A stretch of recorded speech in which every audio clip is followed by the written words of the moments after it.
Ah, ça va l'ami? Ça va bien? Travail dur? Ouais, ça va. Bon, moi je fais des petits reportages. Je m'arrête un peu pour voir les gens, savoir un peu ce qu'ils pensent. Et comme j'en profite, voilà, quelqu'un qui travaille, parce qu'un jour ou l'autre on va mourir, toi et moi. Et après, qu'est-ce qui va se passer? Ah, je sais pas. Alors, à ton avis? Ah, je sais pas. Là, je travaille, j'ai pas besoin de mon procurateur. Ok.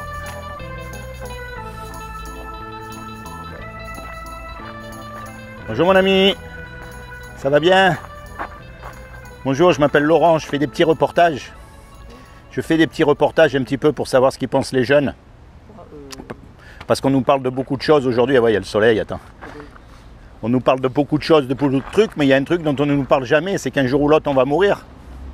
Et après, qu'est-ce qui va se passer à votre avis? Mais il y aura nous. Hein? Il y aura la nouvelle génération qui va. Ouais, non, mais vous, une fois que vous êtes mort, vous allez où? Vous n'avez pas de religion, pas de croyance, rien du tout? Ah, ok. D'accord, ah ben une fois qu'on est mort, on va être jugé. Et on va être jugé par rapport au bien ou au mal qu'on a fait. Donc la question à se poser, c'est de savoir comment est-ce qu'on sait si on fait du bien ou du mal. On est d'accord? Vous connaissez les 10 commandements? Non, du tout. Alors on va voir comment vous allez faire. Et attention, je ne vous juge pas parce que moi j'ai lamentablement échoué au test, d'accord? Les 10 commandements disent tu mentiras pas. Est-ce que vous avez déjà menti? Oui. Comment on appelle quelqu'un qui a menti? Un menteur. Est-ce que vous avez déjà pris quelque chose qui n'est pas à vous? Peu importe la valeur. Hein. Comment on appelle quelqu'un qui prend quelque chose qui n'est pas à lui? Un voleur. Est-ce que vous avez déjà regardé une femme dans la rue pour la convoiter? Non. Vous n'avez jamais regardé une image pornographique? Ah, si, oui. Vous savez pourquoi elle est merveilleuse cette loi? Parce qu'elle ferme la bouche à tout le monde. Et en particulier aux religieux qui se croient mieux que nous. Il n'y a personne qui pourra dire qu'il n'a pas menti, qu'il n'a pas volé, qu'il n'a pas regardé une femme avec des désirs dans la tête. C'est dans notre nature, on va dire, on est d'accord? Le mal, il est en nous. Vous avez remarqué un petit garçon, on n'est pas obligé de lui apprendre à faire du bien. À du mal, pardon. Il sait faire des bêtises d'entrée.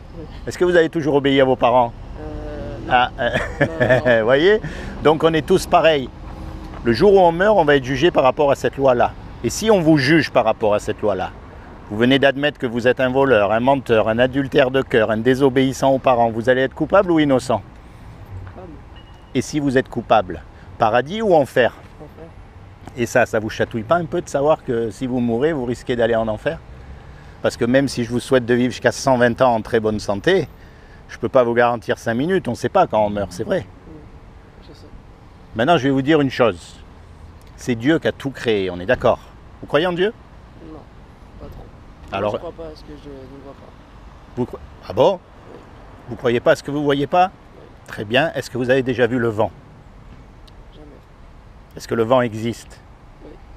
Est-ce que vous avez déjà vu les ondes de votre téléphone portable qui Jamais. partent? Est-ce qu'elles existent? Oui. Donc, Mais ça, c'est il y a tout un...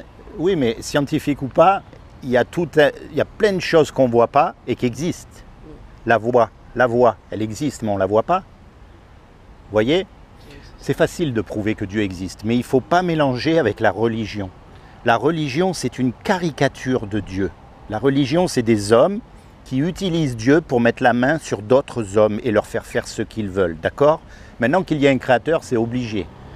Vous prenez n'importe quel objet, vos écouteurs, tiens. Ça, il y a le créateur, ça, je sais. La preuve même qu'il y a un créateur, c'est qu'elle est là dans les écouteurs. Imaginez, je vous dise, bah, tu vois, ces écouteurs-là, en fait, ils se sont faits tout seuls. Tu ne vas pas me croire. Non. Maintenant, vous regardez la complexité de la création autour de vous. L'univers qui tourne comme une horloge. Vous savez qu'on peut prévoir le lever du soleil 100 ans depuis maintenant à la seconde près.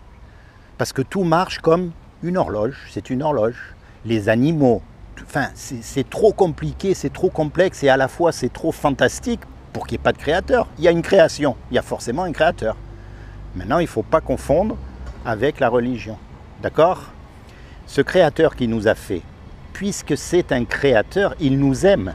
Parce qu'un créateur, en général, il aime ce qu'il fait. Un musicien, il aime sa musique. Un peintre, il aime les tableaux qu'il fait. Une cuisinière, elle aime la cuisine qu'elle fait. Un créateur, il aime ce qu'il crée. D'accord? Et comme c'est lui qui nous a fait, il nous aime. Et comme il nous aime, il ne veut pas nous punir. Il ne veut pas nous condamner. Il ne veut pas nous envoyer en enfer. Il ne veut pas qu'on subisse les conséquences de notre péché. Donc il a fait quelque chose pour que vous et moi, malgré qu'on soit coupables, on puisse éviter d'aller justement en enfer. Est-ce que vous savez ce qu'il a fait? Est-ce que vous voulez savoir? Oui. C'est très simple. Il y a 2000 ans, comme il n'a trouvé aucun homme parfait sur la terre, il est venu lui-même et il s'est revêtu d'un corps, il s'est habillé avec un corps qui est Jésus. Et il a dit, quiconque croit que Jésus est le Fils de Dieu et qu'il est ressuscité des morts, il aura la vie éternelle à mes côtés. Jésus, en fait, il est venu, c'est Dieu lui-même qui est venu et qui est mort à votre place sur la croix.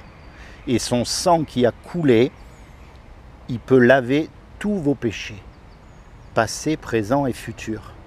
Comme ça, quand vous serez devant le tribunal de Dieu, au jugement dernier, il va vous falloir un avocat. Et le meilleur des avocats, c'est justement Jésus, parce qu'il n'a jamais péché. Donc Dieu va vous voir, il va y avoir Satan aussi à côté. Hein. Le diable existe aussi, faut pas... Et il va être là, il va dire, c'est comment votre prénom? Dorian. Il va dire, Dorian, il a menti, il a volé, et Dieu va dire, ouais, ok. Mais son avocat, c'est Jésus. Donc tout ce qu'il a fait, c'est pardonner. Et tu peux venir avec moi. C'est ce que Dieu va dire. Maintenant, c'est à vous. Vous savez, soit il y a deux chances. Soit je vous ai dit des bêtises, ma foi, on aura rigolé, et puis après c'est fini. Soit je vous aurais dit la vérité. Et vous risquez de perdre gros. Alors mon but à moi, c'est pas de vous envoyer dans une église ou dans une organisation, surtout pas, quand vous êtes tout seul. Commencez à penser à ces choses. Commencez à vous rapprocher de Dieu. Parlez-lui. Dites-lui, moi j'ai du mal à croire. Tout ce que vous avez dans votre cœur, parlez-lui. Puis je veux savoir, c'est vrai, est-ce qu'il y a un sens vraiment à cette vie? Est-ce que c'est juste, on se lève le matin, on va travailler, on dépense des sous, on va faire la fête et puis après on meurt? Ou est-ce qu'il y a vraiment quelque chose? Il faut commencer à se rapprocher de lui. Voyez? Vous avez une Bible à la maison? Non, on n'est pas croyant. Eh bien, il va falloir que vous vous trouviez une Bible. D'abord, il faut savoir que la Bible, avant toute chose, c'est un livre historique. C'est-à-dire que toutes les histoires qu'il y a à l'intérieur de la Bible, elles se sont passées. Et Dieu utilise les erreurs des hommes et des femmes qui ont vécu à une certaine époque pour nous parler. Voyez, c'est ça la Bible. Alors on appelle la Bible la parole de Dieu, bien sûr, parce que Dieu nous parle au travers de sa parole, mais avant tout, toutes les histoires qu'il y a dedans, elles sont vérifiables historiquement. Donc ce n'est pas juste un livre de belles histoires, d'histoires fantastiques, de toutes ces choses. C'est vraiment quelque chose de très important à savoir. Et c'est ce livre qui vous empêchera de tomber dans des sectes ou dans des fausses religions. Parce que quand vous allez lire, vous allez vous rendre compte, tiens, c'est drôle, lui il m'a dit un truc, mais ça ne correspond pas avec ce qu'il y a écrit. Et là, vous saurez faire la différence. Alors je vais vous offrir une Bible. D'accord? Et après, vous la lirez quand vous voulez, tranquille. Ça, c'est un livre que vous allez garder toute votre vie sur votre chevet. Tenez. C'est pour vous. Et j'ai mis un petit marque-page. Comme ça, vous commencez dans le livre de Jean. Le livre de Jean, c'est pour apprendre à connaître Jésus. Et souvenez-vous de ce que je vous ai dit, ce n'est pas une religion, Jésus. C'est un être humain vivant. Et s'il est vraiment vivant, il doit être capable de vous parler d'une manière ou d'une autre. D'accord? Donc n'ayez pas peur de lui dire. Moi je veux bien croire, mais je veux avoir des preuves. Il faut lui parler, il est vivant. Alors je sais, ça paraît fou. Oui, mais aujourd'hui, franchement, on croit à des trucs complètement folles. Comme par exemple l'homme qui descend du singe. C'est fou. Vous savez pourquoi on dit ça? Parce qu'on a 90%, je crois, d'ADN en commun. Mais vous savez qu'on a plus de 50% d'ADN en commun avec la banane? Oui, ça je savais. Est-ce qu'on descend de la banane? Non, du tout. Donc vous voyez, ça ne tient pas debout, mais ça veut peut-être dire qu'on a le même créateur. Parce que quand vous regardez, par exemple, quand vous écoutez un disque des Beatles, vous reconnaissez que c'est les Beatles parce qu'il y a des caractéristiques communes dans tous les morceaux, même s'ils sont différents. Eh bien, avec la création, c'est pareil. C'est pas parce qu'on a des caractéristiques communes qu'on descend les uns des autres, ça veut peut-être dire qu'on a le même créateur. Vous savez que dans le dauphin, la nageoire du dauphin, c'est exactement le système qu'on a dans les avant-bras. Vous pouvez vérifier ça, c'est les os. Vous savez que c'est des mammifères quand même. Bon. Eh bien, le système dans la nageoire, c'est exactement le même système que nous dans les avant-bras. Est-ce que ça veut dire qu'on descend du dauphin? Mais ça veut peut-être dire qu'on a le même créateur. D'accord? Donc rapprochez-vous de Jésus. Parlez-lui avec ce que vous avez dans votre cœur. Parce que vous êtes unique aux yeux de Dieu. Et vous êtes unique sur la terre, il n'y en a pas deux comme vous. Et ça, depuis que tous les hommes existent, il n'y en a jamais eu deux comme vous, on est d'accord? Et ça montre quoi?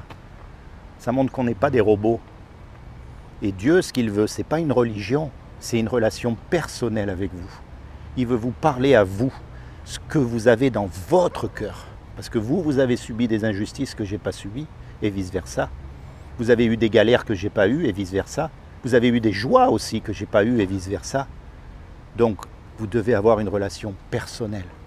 Parlez-lui quand vous êtes seul, dans votre bande, dans votre chambre, peu importe, vous lui dites « je veux savoir ». Je veux savoir. Et ne prenez pas pour argent comptant ce que je vous ai dit. Cherchez de tout votre cœur, d'accord? Tiens, ça c'est un petit souvenir. Pour vous faire un peu rigoler quand même, parce que bon, il faut pas... c'est Dieu qui a inventé le sourire. Hein. C'est comment votre prénom déjà? Dorian. Dorian. Sois béni Dorian, d'accord? Seigneur Jésus, je te demande vraiment que tu te révèles dans le cœur de Dorian en tant que son sauveur et son Seigneur. Je te demande de le bénir en le détournant définitivement du péché, lui et toute sa famille. Sois béni Dorian, ok?